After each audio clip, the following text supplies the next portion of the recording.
Rais wa Kameruni Paul Biya ametangaza rasmi kuahirishwa kwa uchaguzi wa wabunge na madiwani uliokuwa unatarajiwa kufanyika mwanzoni mwa mwezi Februari. Hii ni TriGen Media.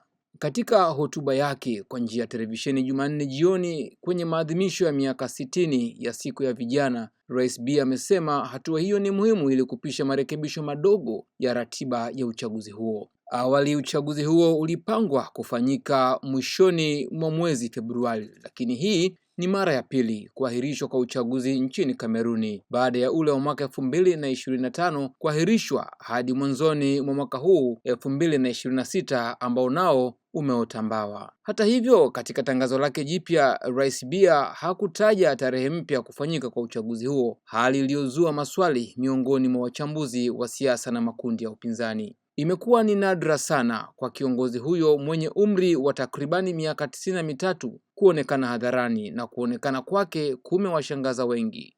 Biya ameeleza kuwa uamuzi wa kuahirisha uchaguzi umetokana na vikwazo vya lazima na kudai kuwa licha ya mabadiliko ya ratiba, masharti husika ya kisheria hususani katiba ya nchi yatazingatiwa. Kufuatia hatua hiyo, Rais Biya ameahidi kuunda serikali mpya baada ya tangazo lake la kulivunja baraza la mawaziri katika hotuba yake ya mwisho wa mwaka aliyoitoa Disemba 31. Rais Biya amehutubia maelfu ya vijana katika kilele cha siku ya vijana nchini Kamerun, ambayo ni moja ya matukio machache rais hulihutubia taifa moja kwa moja. Paul Biya anatambulika kama kiongozi mzee zaidi duniani aliye madarakani kwa sasa. Amekuwa rais wa Kameruni tangu mwaka 1982. Mwezi Oktoba mwaka jana alichaguliwa tena kwa muhula wa 8, ushindi uliosababisha maandamano katika baadhi ya maeneo ya nchi ambayo yaliripotiwa kudhibitiwa kwa nguvu na vyombo vya usalama. Hata hivyo, Biya amekuwa akikumbana na upinzani mkubwa, hasa kutokana na muda wake mrefu madarakani, madai ya udhaifu wa demokrasia na mgogoro unaoendelea katika maeneo yanayozungumza lugha ya Kiingereza.